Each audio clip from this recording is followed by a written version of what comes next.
We're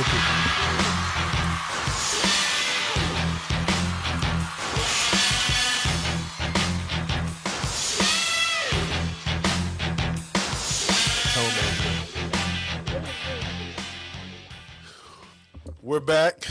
Welcome to Sloan Cold Facts. I'm your gracious host, Marcus Sloan. This is my co-host, the vivacious Oh, goodness. Brandi Sloan. How are you, Brandi Sloan? How are you, Marcus Sloan? Great. Good. It's been Good a while. to be back. I took a little time off last week. I needed I needed a mental health break. School started. Yeah. Kids back to school. Meet the teacher. You ready for another school year? It was our anniversary last week. No, this week. I'm sorry. This week was anniversary on Tuesday, the 15th. Back to school stuff was last week. Yeah. Celebrating 5 years of bliss, marital bliss. Do you believe that? The big five. Big five. How you feel about being married for 5 years? I don't know. I didn't think that I would ever be married for 5 years. Really? I mean, honey, we've already had this conversation. I wasn't like a huge So never in your never ever thought like you never wanted to be married. Not that I didn't want to be married, but it was just not on one on my list of things to do. Marcus thinks that's so strange. That is so that women don't have wife and mom number 1 and 2 on their list of things. Maybe to accomplish not. in Maybe life. not 1 and 2. Maybe you want to have a professional career, but I would assume that all women at one point in their lives thought about being married and having a kid. I'm sure I dreamt about it and how you say oh, I can't wait to be married. I can't wait to have kids, a family. Well, my old school friends, y'all chime in and let me know, was I ever on that type of time back then? I just want to be married and have all these kids, and because I don't recall, honestly. I mean, I don't think that it was, that pressing for me to in my 20s. I wasn't yes, I can't wait. I don't think so. And we talk about the different races and stuff like that. About I feel like most non-black women dream about getting married and about the wedding day. I feel like most black women dream about getting married too. Well, I mean, I don't know. From how you talking? No. It's just a lot of black women, just women. Well, black women. It's just a lot of them aren't married present day. But I don't think that I do feel like most women dream of being married and having a family and white picket fence and all that stuff. And a dog, yeah. That was always my assumption growing up. I thought all women thought about that. Yeah, I don't know. And I'm sure I maybe thought about it. I'm not going to be no, I absolutely, totally didn't think about that. But it just may not have been just so high up on my list of things to do. However, I am grateful to be married to such a handsome, generous fella like yourself. It comes with its perks, but it definitely comes with its challenges. What's so challenging about being married to a handsome? What did you say? I mean, no, those things aren't challenging. Of course, you are challenging sometimes. But nevertheless, you got to take the good with the bad. I'm not you do it for me. Yes, you're very challenging. If y'all just go back and watch past episodes of Sloan Cold Facts, the ones I've been on, you can tell that Marcus is he can be a little challenging. Yeah, I mean, you're a great man, but you can be a little challenging to be with for an extended amount of time. That's interesting you said that. It's not. You've heard this before. You are not the easiest person to be with. I'm generous. I'm nice. I'm loving. I'm a 10. It's what? This. My head? Your mental. What's wrong with my mental? I'm attentive. Skewed. What else? Sometimes. I give you attention. That's attentive. That's the same thing. No, giving you attention and being attentive is two different things. I can give you attention, not be attentive. That's a bar right there, actually. Okay, honey. Nevertheless, yes, we just celebrated 5 years of marriage, and how many more years to go? Marcus said 2. Eternity. Eternity left. I mean, 5 years of marriage is a milestone. For sure. And you just told me about your friend whose parents been married 38 years, and then your 38. grandparents have been married 60 something years. Yeah, my grandparents been married. They're 84 and 85. I think they got married when they were 17. I'm like, oh my God. It's like 65, 70 years being married. 69 years, that's a long time. Very long. But 5 years, I think this year was one of our better years this year. Yeah, I mean, again, we said this a million times, it's nauseant. We are two different people. Fundamentally different. So sometimes it's difficult to be with somebody who's so opposite. And it's almost like an annoyance at times. Because you're like, I know how she going to feel about this. I know what she going to say about this. Or I know how she's going to react. But it's been a little bit different, though. I mean, I think I've changed the way that my reaction towards certain things, or even the way I feel or think about a lot of things, honestly. Yeah, again, for us, for any marriage, it's just you have to remember, I think I have really grown in this aspect the most. It is not about you, in a sense. You have to be in this relationship for the other person. And it's not the easiest thing to do. It is not the easiest thing to do for me. I mean, for a lot of people. Well, for sure for me. It's not easy. It's definitely not easy for you, baby. We all know how you are. I mean. I But I am working on it every day. You've done good. It's a choice you got to make every day. But what if you wake up one day and you don't even want to you just don't even have the desire to make that choice anymore? That's where the discipline comes in. What's the pastor here? Shawnee O'Neal? Keon. Mm-hmm. I heard him say in a sermon that the cost of discipline is cheaper than the cost of regret. I have not forgotten that. I probably never will. So profound. I mean, yeah, like me being disciplined and realizing that I'm going to lock into you. This is about you. This marriage is not about me. My wants are secondary. That discipline will carry me further than me being selfish. Because then I'll have regret. Oh, I made a selfish decision. I didn't include her. I didn't whatever. And now I have this regret. And that cost a lot. Do you feel like with you making the sacrifice to be in the marriage for me, how do you feel? Like, how do you really, do you feel like at the end of the day, I'm meeting your needs because you're meeting mine? No. I just feel like I'm just being transparent. I just feel what like the hell? I feel like it's well, that was please. I'm being honest. I'm just telling you. I feel like me put my feelings secondary and how I feel about things second and putting you first. I mean, it's something I've been doing for a very long time when I look back at it, actually. I said, do you feel like your needs? So you I'm feel not like done speaking. Oh, well, come on now. So I feel like I've gradually learned to do that, right? So, but at times it makes you feel like, well, if I'm doing all this for her, God, look at that grade. That is great. If I'm doing all this for her, it just looks ball on camera. When will it be my turn? Sorry. Or when will I get? It's almost like you have to do this and not expect anything in return. And we know for me, that's so hard. I'm in a profession my whole life. The things I do, if you work hard, if you do something, you get a reward. And in marriage, in a relationship, you could do stuff for the other person. They may not notice. They may not speak on it. They may not even acknowledge it. But the discipline I'm speaking about is something that you have to keep doing it. So when they don't mention it or when they don't acknowledge it, you got to know, this is the right thing I'm supposed to do. I'm supposed to be doing this for my spouse. Even if she doesn't see it, it's still what I'm supposed to do as a man, as a husband. It's my job. The discipline of the job, the discipline of the relationship is something that's helping me. So even if... Because I'm waiting on you to answer my question. Even if I don't feel like my needs are always met or my needs are being met, the discipline of me putting you first will trump my feelings. So you feel like you do XYZ. I'm sure you feel like everything you do is exactly what I need in our marriage. I know you feel like that.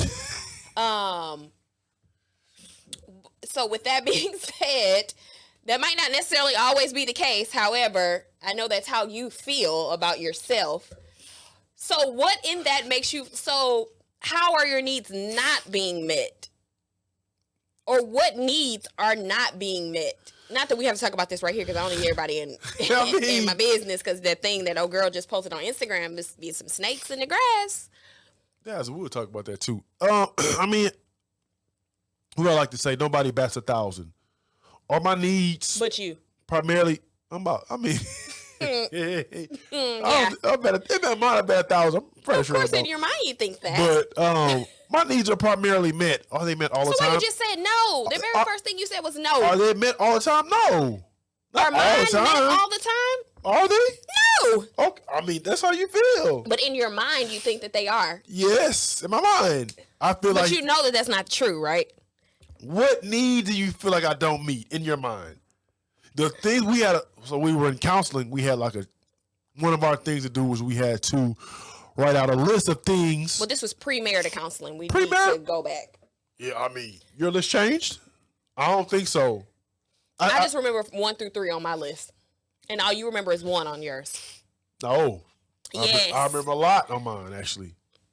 So, in premarital counseling, we had a list, and they asked us a list of things that are most important in our lives that would help us in a relationship, or that we would feel secure, or that we needed in a relationship. And we listed 1 through 10. Her number one thing was help. It was not not protection, but God, when you feel safe. That's protection. No, it's a word. Was help last with all the exclamation points? Because I feel like help was yes, the one. help was the making you feel safe, security. Secure. Being secure was number 1. And so over time, I was like, okay, I got to work on these things. Like, I remember the list. Being secure, helping out at home. She's an active service person. Her being able to come to me about stuff.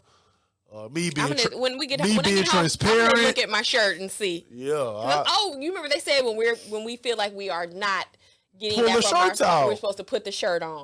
Put the shirt on. We haven't put our shirt on once. That means your shirt will be on every day. Every day. Oh my God. Every week. Because of course we all know what his number 1 thing was. Hey. We don't even have to say it. Sheets. Guts. Oh my God. Hey. So it's simple. It ain't that simple. It's very simple. I'm a very simple. If you really break down fundamentally, you are not that simple. You think you are so simple. You are not that simple. Because you require a lot. No, here's why.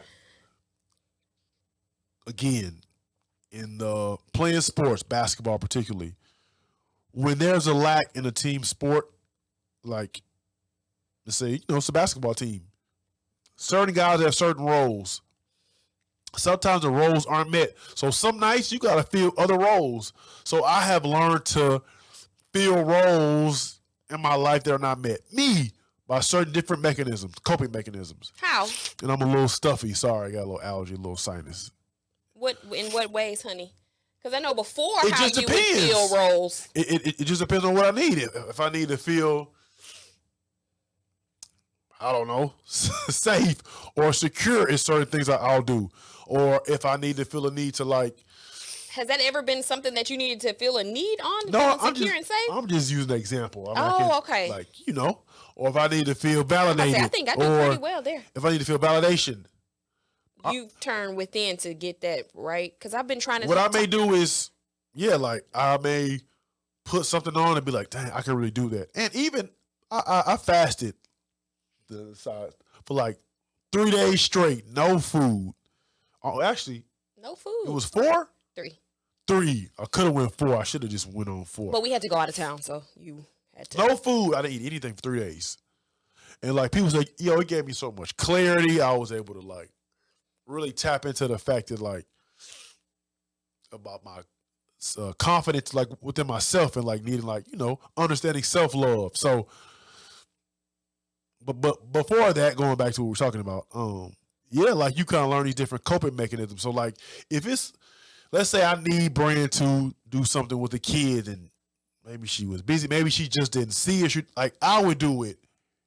And like I've learned, like it's some things that like I want in a relationship or I need, like I have to feel a role. We had a conversation last week about parenting. Like, I come from a mom and dad, 2-parent household, loving parents. Like, so my mom was really big on academics and my mom was really strong in a lot of areas. And so for me, like I was expecting Brand to like be that way, be like her. Well, she's different. So we were like, okay. Not that I'm not strong on academics, because I am very adamant about academics. There's other areas that his mom, again, and y'all know this, Marcus has a mom complex, which he finally admitted and actually told his mom. Issues, like, I mean, not issues, but like I looked at her as the gold standard, and I compared Brand to that. I compare moms, period, every mom, period, to that. So most moms who don't have a social life, he thinks that they're great, awesome moms. He don't know shit about them, but because they don't have a social life, or they don't have friends, or they don't hang out, in his mind, they're great moms. They might be really shitty moms. No, I feel like they sacrifice for the kids. To Marcus, if you don't have any type of social life, you're a great mom. I did not say that. Yes, you've said that several times. You take it to the left. What I said was that I feel like, and again, maybe this is wrong of me to say, but if you prioritize your kids, I guess now everybody talk about balance. It should be a balance. I don't necessarily feel like it should be an even balance. I don't think it should be even. Obviously, your kids should your kids should trump. I think it should be like your social life. 70-30, 80-20. Like kids and how they grow up and their childhood is very important. Even having a conversation with Riley, my oldest, today, like she's in 6th grade and like she sees and like picks up on stuff. I'm like, golly, like she already thinking like next level, and like she's expressing how she feels and all these feelings and her thoughts. And so you didn't tell me about this conversation. I mean, yeah, we're just talking to Riley. It's it's just so important. So I feel like motherhood, particularly moms. Marcus has a very soft spot for Riley. She's the oldest, just like him, so he resonates with her a lot, and that is like his. I have a soft spot for all the kids. But you have an extreme soft spot for Riley, which I think everybody knows that too. I have an extreme soft spot for all. Logan is the baby girl. Jackson is my son. Riley is the oldest. They all have. But I'm saying because you can. But I can relate to all of them in different ways, in the same way I relate to Riley. In that way, because she's the oldest. She's the oldest. That's my thing with Riley. She's the oldest. She'll experience everything first. Correct. And Lo's a baby girl, so I always got to protect her. She's a baby girl. And then Jackson's my son. I got to protect my son. So it's like, they're all three of them. I have different things. But with Riley being the oldest, yes, that's my first baby. That's my thing with her. So, like I just said, but of course you just have to combat me on I'm everything. not combating. I'm just making it seem like, again, also my mom. I should disobey you, honey. Whatever you say, honey. Whatever you say. I wish. That's coming too. Sir. Whatever you say, honey. I obey. I wish. Whatever. My mom also made it a point to like not differentiate between my brother and I. Like there was no one is higher than the other. There was no like favorite son. Like we were all equal. And again, that's something that I saw. So that's how I. And every time he brings this up, I always say, we need to get Trey on the line, because I would love to I promise he would say the same thing. He probably would. He would. And so for me, I try to make sure all my the kids they all feel my love. And they all do, for sure. To go back to the mom thing, I mean, yes, I have a mom issue. Yes, everybody knows. Everybody knows. If you watch this podcast, then you know. Again, I do think mothering is very important. We all know I had a mom who worked several jobs, so she was there, but I mean, hell, she had other shit to do. She had to make money. I was well taken care of. Don't get me wrong. Those of y'all who know me know about Pam, who is my biological mom. So, I mean, I just kind of have a different view on things. I grew up for a very short period of time in a dual parent household. So, again, what Marcus experienced and what I experienced are two different things, but I do see the value of having a 2-parent household. So it's very imperative for me I do take heed on some of the things that he says, and I want to. I do. I mean, we had a conversation today. Actually, one of the kids has a quirky teacher, and they don't want to be in her class because that wasn't their first choice. So The subject was it the elective. The elective was not her first choice. So of course Marcus to the rescue. I'm having a conversation like, and I'm trying to just teach like a world view of things. There's plenty of people who you're going to come in contact with in life, in school, absolutely, in higher education, in the workforce.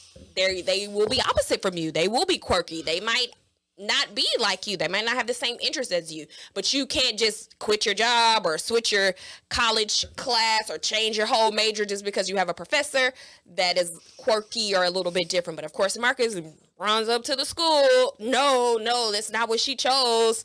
I need to change it. So we just 100%. We have different views. I'm in agreement with Brandi.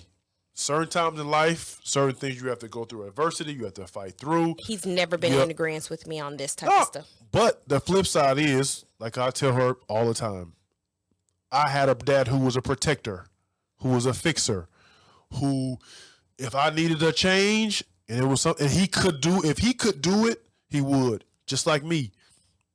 If my kids need a change, if my kids have an issue... No, they don't need a change. They want a change. If my kids have a huge difference. If my kids have an issue with something and I can help them with it, or I can help them be comfortable... A very superficial issue, though. The issue is she wanted to be in theater arts. That was her... In this situation, as opposed to regular art, it was her first choice. She never would have chosen art. She wanted to be in theater arts. It was a school switch. They didn't put her in theater arts. So it's, as a dad... If my daughter wants to be in theater arts and she's not in theater arts, I'm going to at least ask why. It is something I can do. A form I can fill out, something I can help her. Like, if I can help them at any stage in their life, whether it's via influence, via freaking money, via freaking power, via freaking even asking a question or inquiring, I'm going to do that. And even with you saying that, in this instance, it should, the lesson, in my opinion, would be to have things taken care of in advance. Since things were not taken care of in advance, of course, that's not her fault, though. It's definitely not her fault, but it is ours. So again, what I like to say, it's not her fault, but it is her problem. So because if I can change that, if I could change that, if I can fix Kudos that. to you for trying to fix it, but he wants to be a fixer, and I'm just trying to teach a life lesson. Hey, sometimes we're gonna come across people that we will not align with. You have to just roll with the punches and get through it. Again, not that the lady is abusing her or she's guess what? And now because saying racial slurs or anything like that, she's just quirky. Because she can't get in theater arts, that's going to be the lesson. But I at least have to attempt. I'm not going to let stuff just happen to my kids, and if I can do something, I'm gonna always do it. But again, we are fundamentally different. And sometimes in a relationship, like, the fundamental differences can be fractures, like the lady said. They can be fractures in a relationship.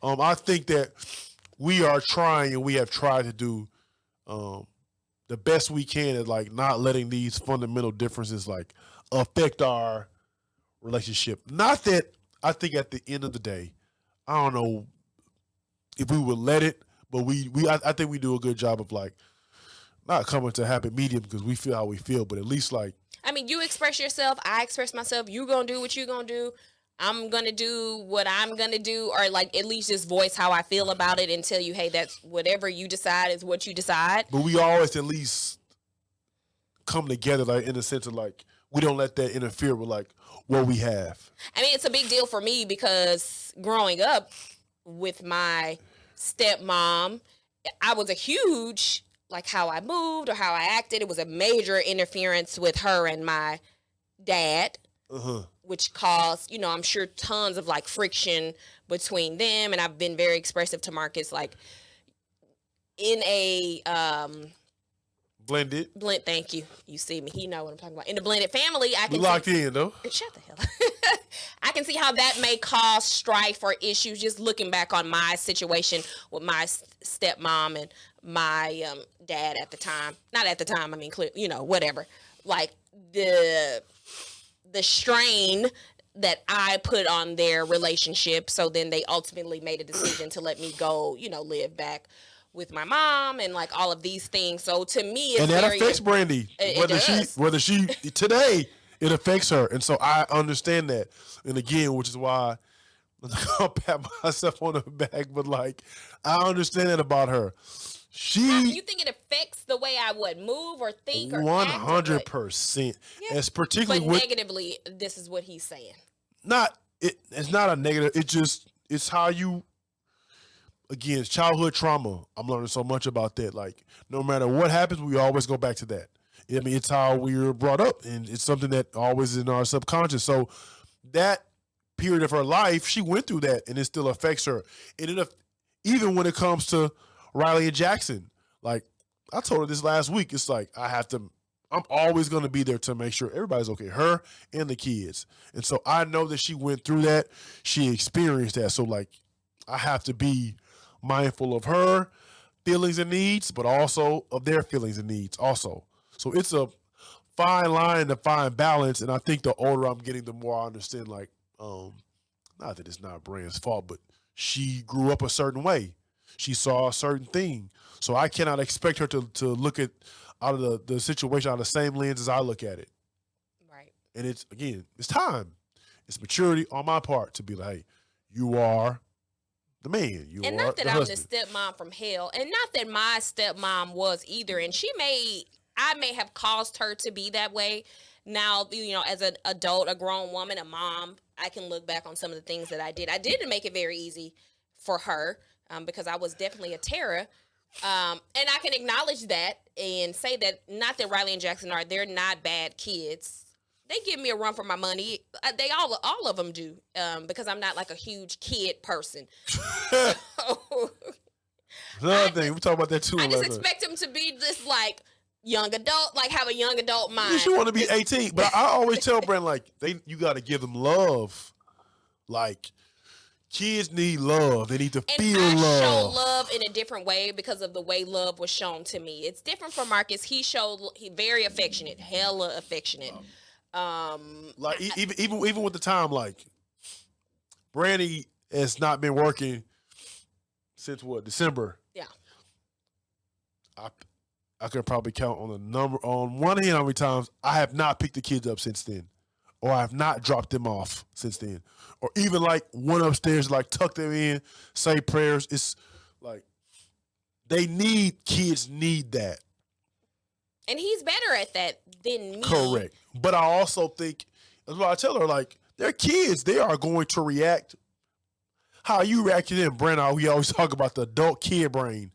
You're the adult. You set the example, right? So, like, even though you may not, again, childhood things, even though you may not have been brought up like that, like, I think they still need, even me, I wasn't brought up. My parents, they bought us stuff. We needed school clothes and shoes, but I tell you, I had no polo boots. I had no heel finger shirt. But now that I can afford, like, okay, cool, that's another way I show love. Riley want to go to Baybrook Mall this weekend and buy shoes. Okay, cool. Maybe my mom and daddy can do that. I can, but I also am going to, like, tuck her in and tell her I love her and, wake her up in the morning with a hug and a kiss because that's how I was brought up also. So it's again, I feel like it's balance. It's balance in our relationship. I'm not like crazy affectionate at all, honestly. And the one thing I've grown at is I don't hold that against her. At first, at first I did. No question. Like, she ain't even like, I had thoughts like, this is not going to work.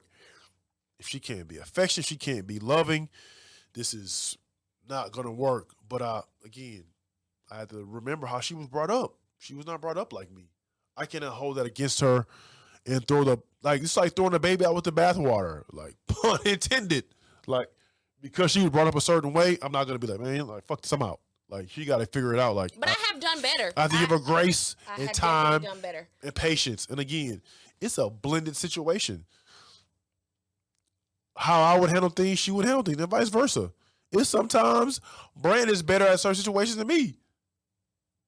with the kids when it comes to the kids. Do like, you even believe that? You just saying something? Put it. No, it's not. I'm not. I mean, it's sometimes you are. Oh, okay. Every now and then, blue. Very few times. Every now and then. But I'm not gonna hold that against her. I can't because again,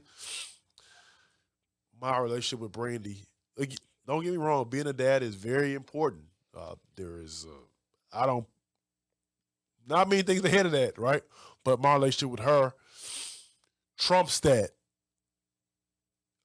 It does. So I have to, again, it's a fine line. I got to make sure we're okay. I got to make sure my relationship with the kids are okay. And some days easier than others. Some days I did. Today was a tough one.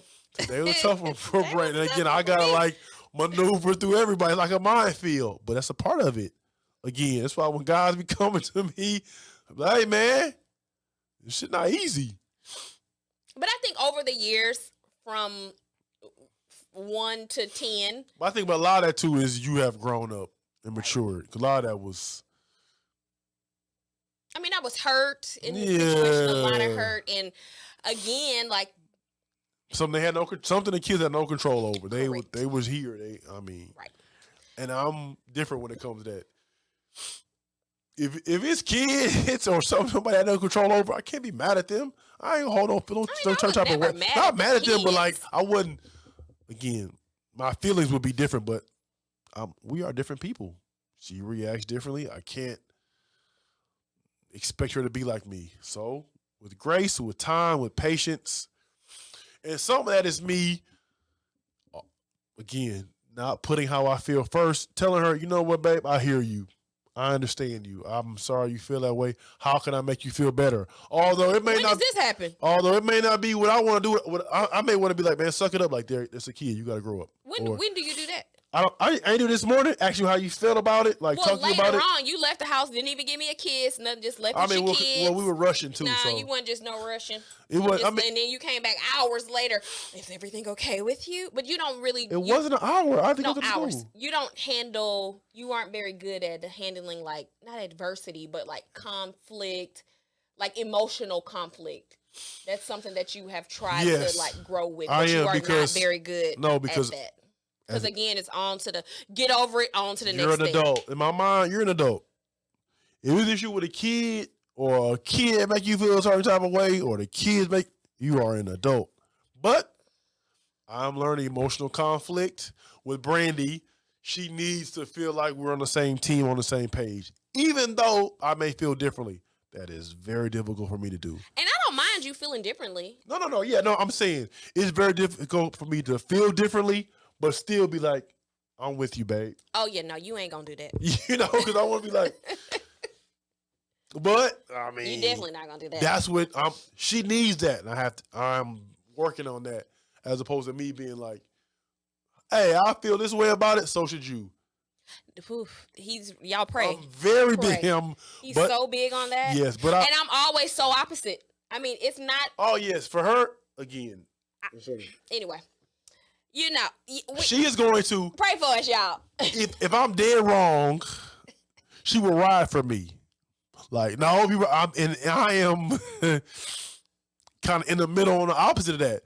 Hey, if you are wrong, like, babe, like you're wrong in a situation. But again, it's a line I gotta walk. It's a balance. So she may need to hear that, but I know now. Okay, maybe let me save it for like 2 days later.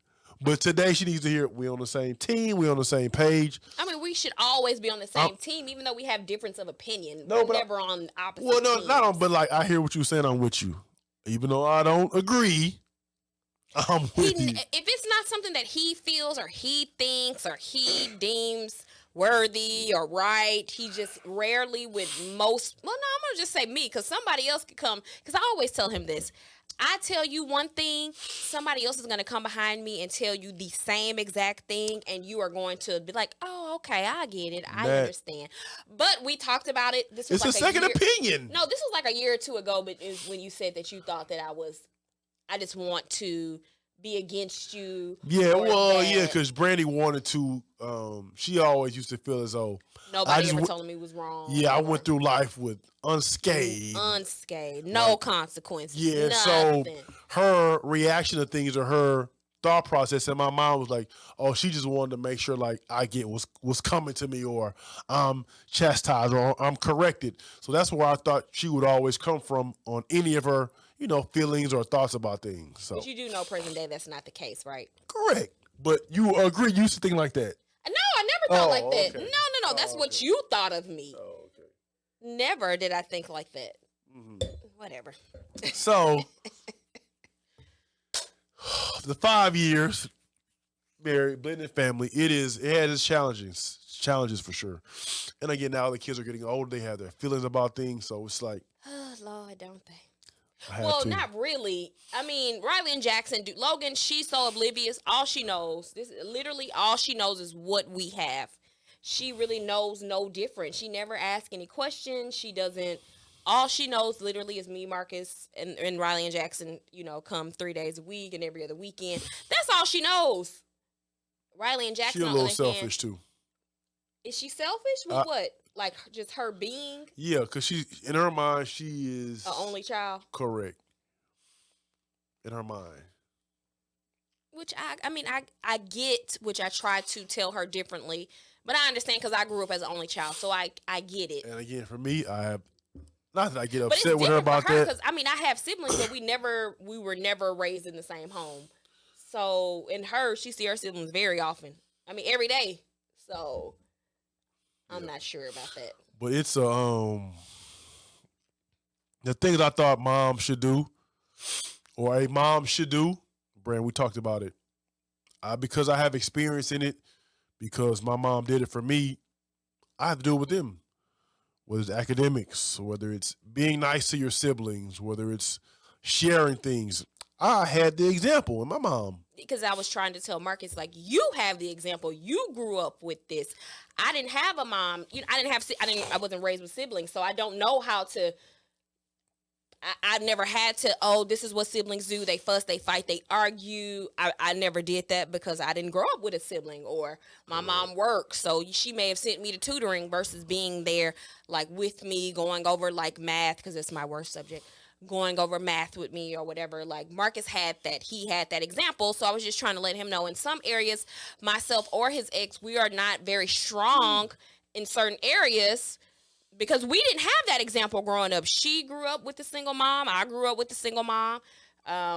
Both of our moms are very, not carefree, but they aren't very like, like stern, strict. Like Nene is not stern, not strict at all. I was in the club at like 14, 15, had a car. So, and Marcus, he knew nothing of that. My mom was very strict and stern. I thank God for her. And so that is what I saw. That's what I expect. So then that's what you should emulate, and not expect that to just be innately and inside of us. And then sometimes I feel like, I got to do everything. I got to take them to school, pick them up, stay on about their homework. You don't have to take them to school and pick them up. That's something that you choose to do. I got to. Because I could very well take them, but you enjoy taking them. You enjoy that little time. I'm never going to let you live that down. You already know. I like taking them because that's just an extra 15 minutes that I can spend in the car with them. Hell, all right, cool, take them. I'm going to get up. I'm going to make sure everybody's decent, get the lunches packed. None of them like to eat breakfast in the morning. It's so strange. I like breakfast. But they do not like eating breakfast in the morning. And y'all on y'all way. And so now you're going to try to hold that. Yet another thing you're going to try to hold against somebody. Because it's something that you like doing. Thank you, Mom. She's my mom, watches the podcast. Thank you, Nene. Appreciate you, Mom. Thank you for setting us all up for failure. But she told him. Appreciate your mothers, man. Call y'all watching this, text your mom, call your mom. It's important. And if you think that these kids growing up will not appreciate their moms, you're insane. I didn't say that. But you think just because you feel like, I didn't say that. You just took that. I said, call your mom. No. Everybody call your mom. Even if your mama even if you was in the club at 15, call your mom. 16. But I was at Coco Loco. Call your mom and tell her you love her. Call your moms and tell them you love them. But again, we're in a new age. It's a new time. Well, I don't think these kids are missing out on. I can just speak for our household. I don't think that. I think that they are all fine. Y'all new age mamas, I love y'all, man. All lies. Woo! It's a struggle. Yes, it is. All the 36 on up mamas. Leave, boy, I mean, y'all. 36, well, 40 on down, Y'all gonna take 45 y'all on down. girls trip. Y'all gonna be in the club. Y'all brunches. Y'all lunches. I mean, well, we're there Y'all for our dinners. kids. We do homework with them. We do projects with them. We make sure they get to dance. We make sure they try out for volleyball. We make sure, all these things. They look cute. They have confidence. They look good, smell good. Put your deodorant on. Wash your face. Brush your teeth. All these things, but you don't appreciate any of those things. We're there for homework. I never said that. I don't appreciate it. I just said y'all make sure y'all got a balance. No, anywho. Do you not make sure you have a balance, baby? I mean, I make sure I have a balance. I try to, but I still don't think that you feel like it's. I would hope with me, you would think that I have a decent balance. I do. But not really. I said I do. I know, but you lie. Oh my God. You lie. I do. I said I do. Do God you really? dang. No, honestly, do you feel like I have a decent balance? I know you feel like I could spend more time. Yes, I feel like you can spend more time with them when you're home. Yes, I do agree. I do agree with that. I do feel that way. I feel like you try your best to balance it, but we talked about this. You need time away. No, not time away. Sometimes it can be a little overwhelming when it's one or two. It's okay. When it's three, it can be a bit overwhelming just because of the stage of their lives that they're in right now. Very fussy, very combative. All they do is talk about each other. Again, people who I love or who I F with, I don't talk about them. Like, I love you. I want to make sure you good. You're happy. What you say? You're an adult. But even as a kid, I wasn't like that. Like, I always have to ask my mom, like, am I similar to Logan? And she was like, you were nothing like Logan growing up. But again, I grew up as an only child, so I'm very big on relationships and friendships, and I try to cultivate them and nourish them and things like that. Because I didn't have nobody.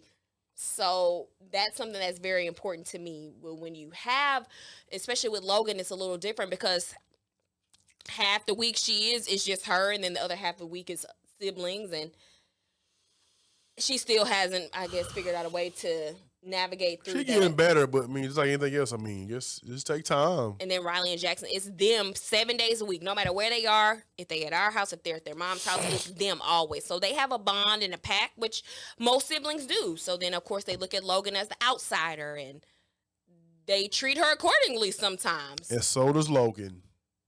And she does. Even with her friends. She's a friend's girl. No, even with her friends. Logan is not always the nicest with her friends. And they get into it. And she talk about people too.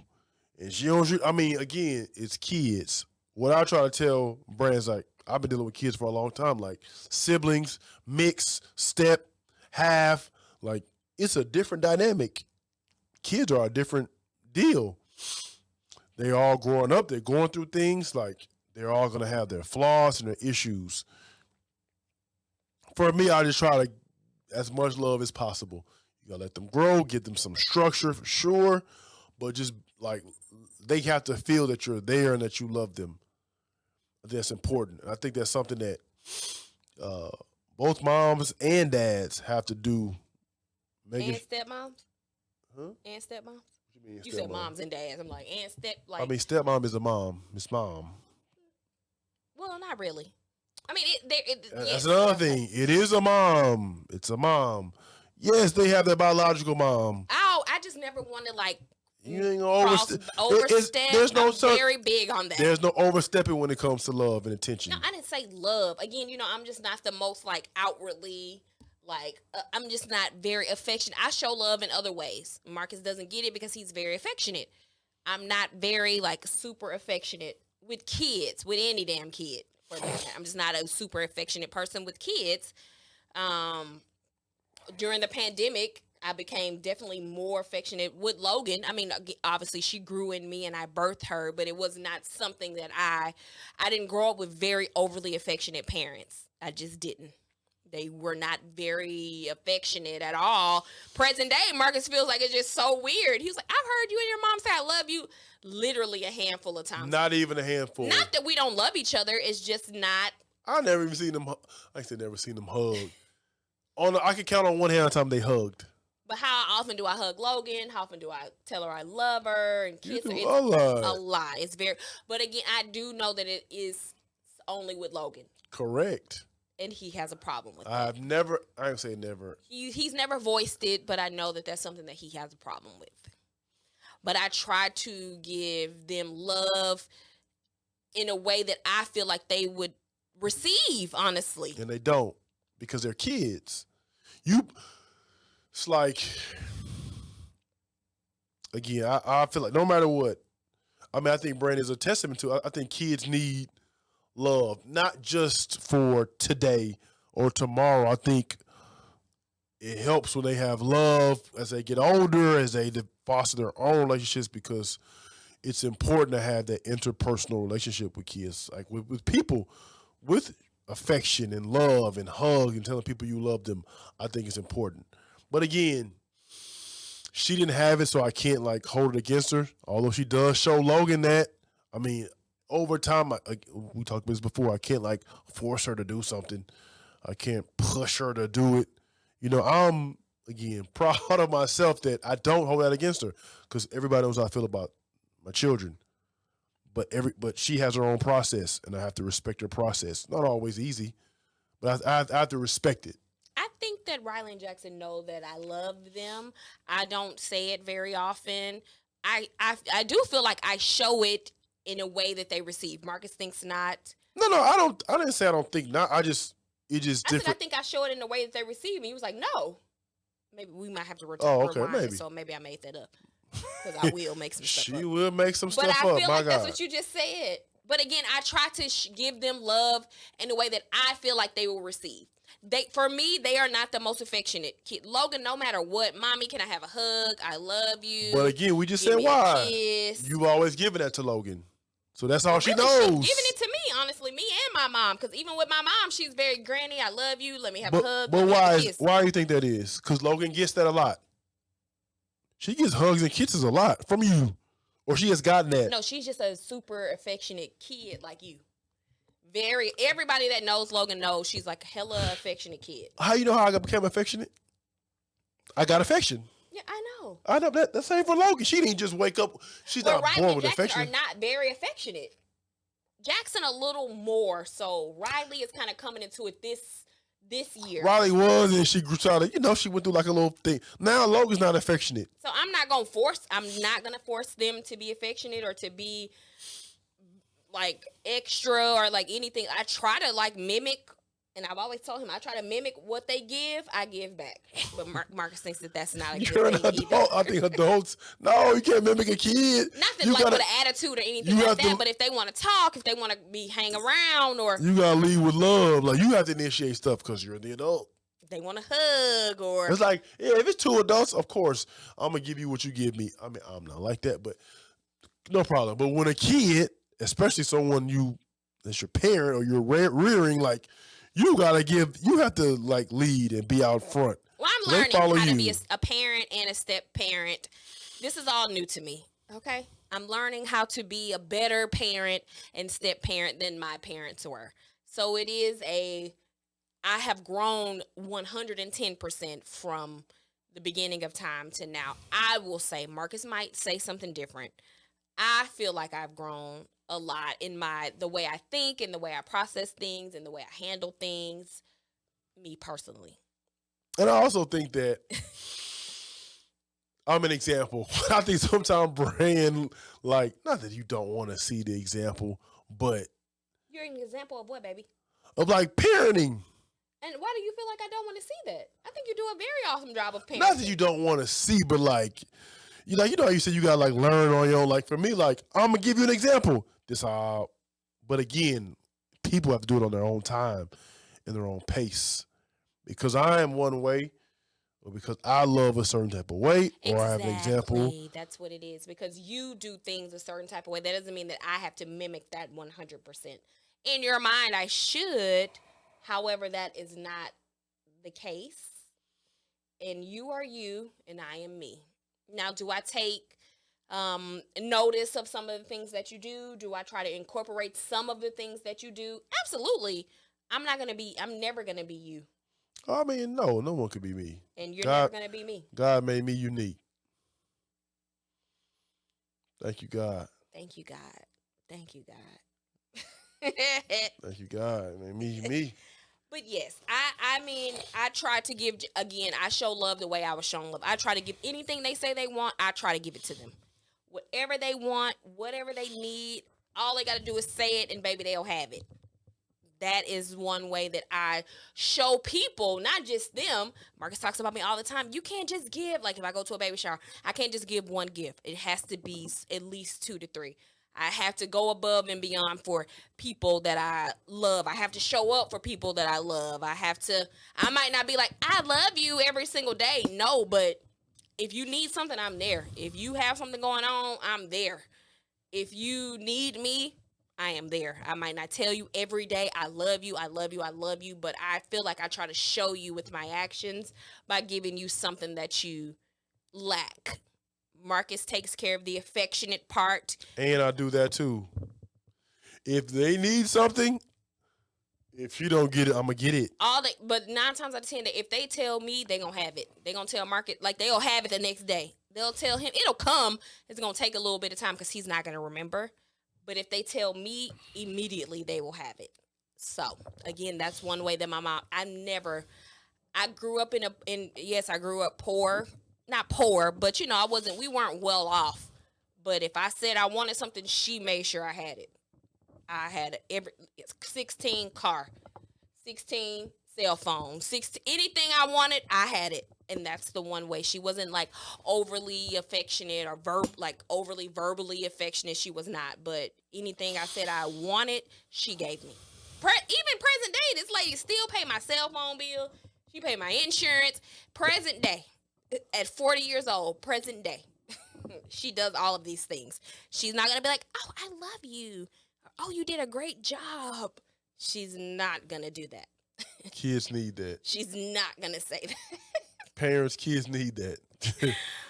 They need stuff, but I feel like they definitely need that. They need hugs and kisses. But her granddaughter is she's learning a lot from her granddaughter and kids. Amen. But I mean, obviously, she's a lot closer with Logan because Logan is just stuck to her like white on rice.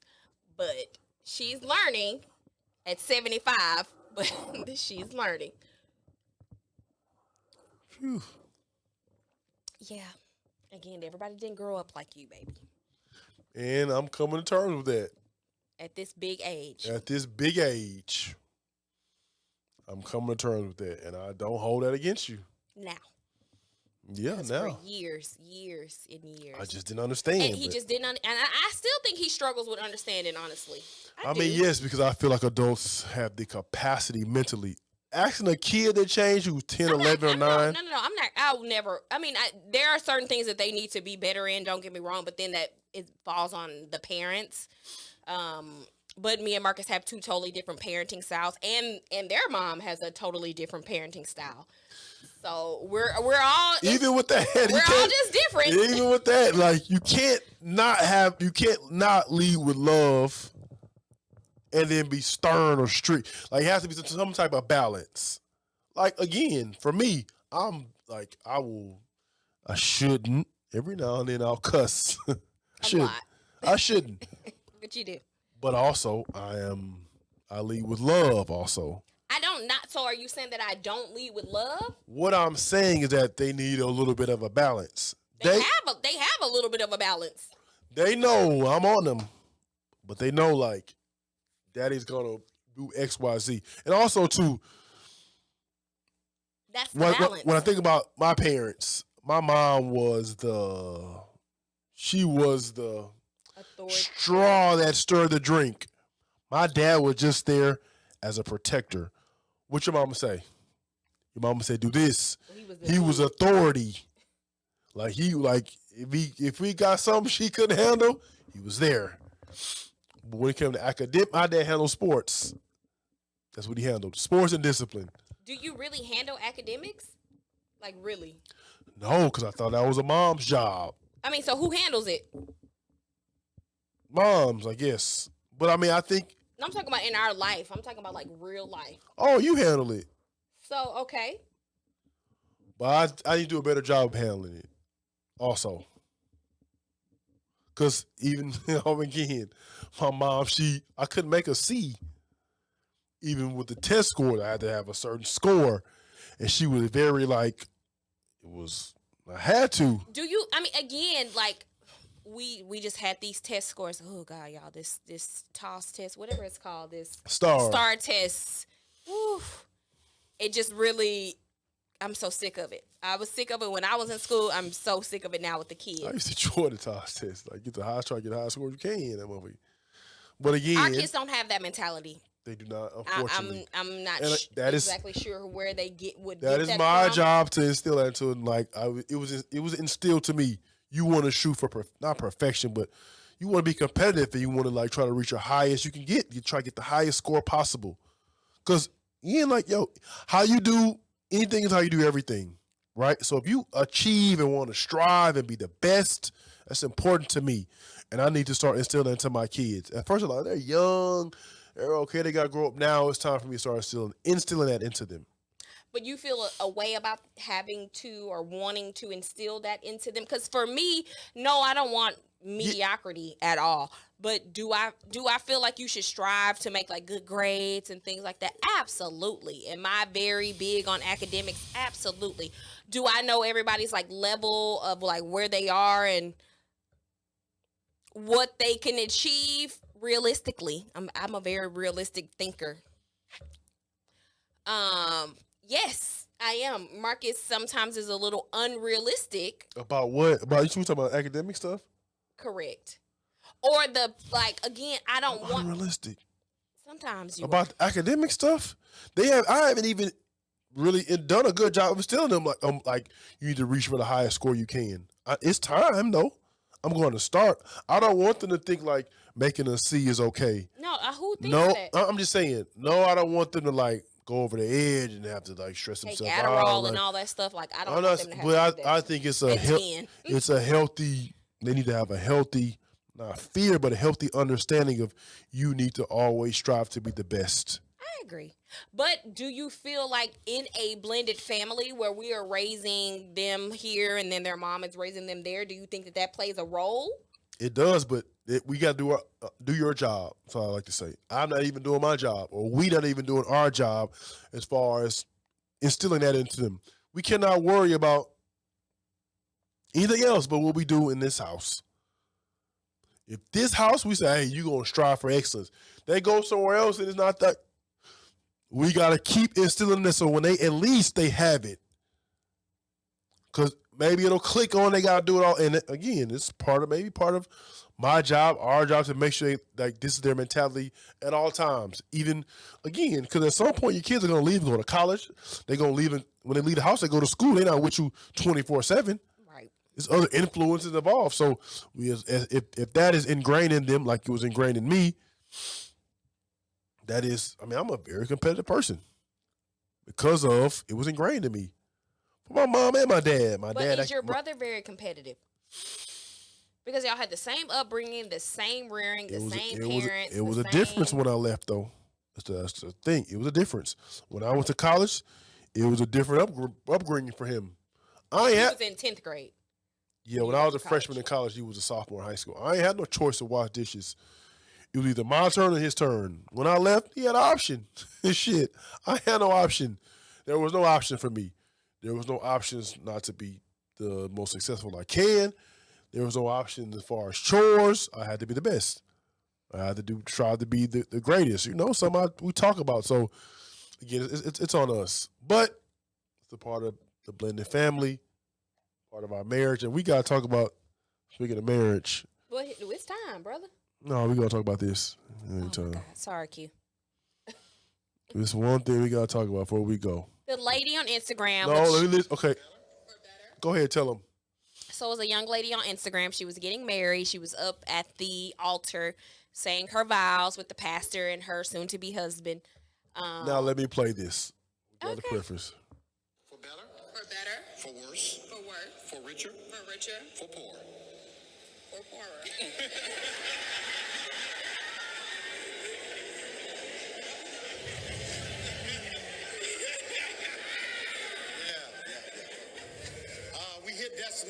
20 times in counseling. Real made it very clear to Jonathan, you cannot be broke.